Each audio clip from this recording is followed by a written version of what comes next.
Imagine you're crawling through mud, carrying a man twice your size on your back, with bullets tearing the air around you. Your knee is shredded. Your lungs are on fire. And the only person in the world you love is dying in your arms. You're so close to safety. Just 1.8 kilometers. That's all. But your body gives out. And when you wake up, he's gone. That is the wound this man carries. That is why he keeps coming back. And that is what makes what happens next absolutely terrifying. 2 years before the main story, a soldier known only as 81 is rushing to help his brother's broken-down convoy in the deserts of Afghanistan. His little brother has always dreamed of one thing, becoming an army ranger. And 81 promised he would do it with him. Together. But the Taliban doesn't care about promises. The ambush hits fast and brutal. Explosions. Screaming. Chaos. In seconds, the entire unit is wiped out. And 81's brother is on the ground, bleeding out, barely breathing. So 81 does the only thing he can. He lifts his brother onto his back and starts walking toward the American perimeter. Miles of hostile desert. Miles of agony. Fast forward to the present. We're in Colorado, at the most brutal selection program in the U.S. military, RASP. The Ranger Assessment and Selection Program. This is where the toughest soldiers in the country are broken down, rebuilt, and then broken down again, just to see who's still standing. 81 is here. Again. This is his 5th attempt.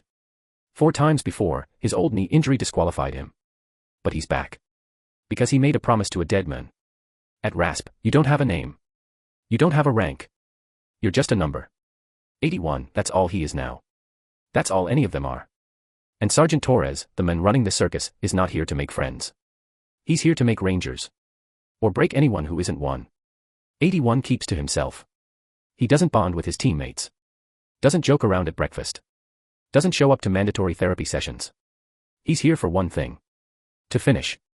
To cross the line his brother never got to cross. His instructors are worried. They say he's mentally unfit.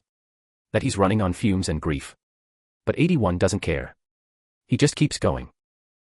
Meanwhile, in the background of news broadcasts playing on screens nobody pays attention to, there are reports of a mysterious celestial object approaching Earth. Something unexplained. Something from deep space. But these soldiers have bigger things to worry about. Or so they think. The final phase of Ranger training is called the Death March. A 24-hour mission where the remaining candidates are dropped into the wilderness and ordered to locate a crashed aircraft, rescue a downed pilot, and fight through simulated enemy forces. 81 is made team leader. He accepts the role without a word. Wants to be a ranger. He's gonna have to leave. At first, everything goes according to plan. The team moves through dense forest. Tense. Tired. But focused. Then they find something that doesn't belong. By a creek, half buried in the earth, is a strange metallic object. Not a jet.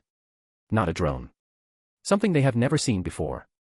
Something that doesn't look like it came from this planet. The team assumes it must be the classified aircraft they were sent to destroy. So they strap their C4 explosives to its hull and detonate it. The explosion does nothing. Not a scratch. Not a dent. And then, the machine moves. What rises from the smoke is not a plane. It is not a drone. It is a towering mechanical predator, a war machine, scanning everything around it with cold precision, and then systematically eliminating every single target it finds. The first attack is catastrophic. Several trainees are killed almost instantly. These soldiers are carrying blank rounds, they were on a training exercise. Their weapons are useless. They can't fight back. They can only run. But what happens next will shock you. As they try to escape, 81 notices something strange. The machine seems drawn to their compasses. The alien technology is disrupting the Earth's magnetic field, but it also means they can sense when the machine is close. That's one advantage. One tiny, fragile advantage.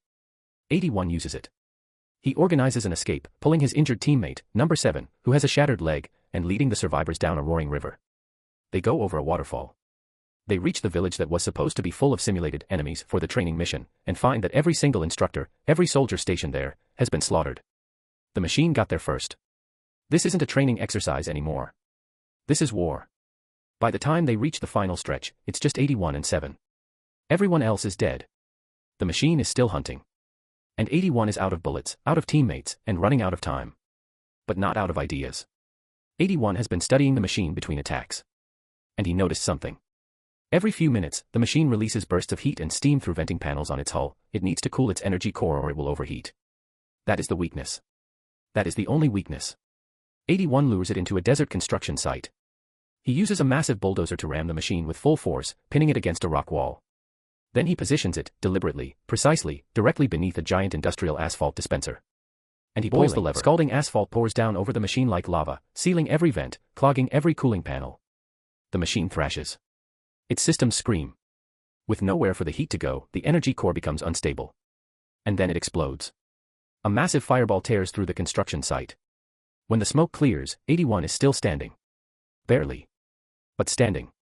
He walks through the debris, finds 7 still alive, lifts him onto his shoulders, just like he did with his brother 2 years ago in Afghanistan, and carries him across the finish line. The death march is over.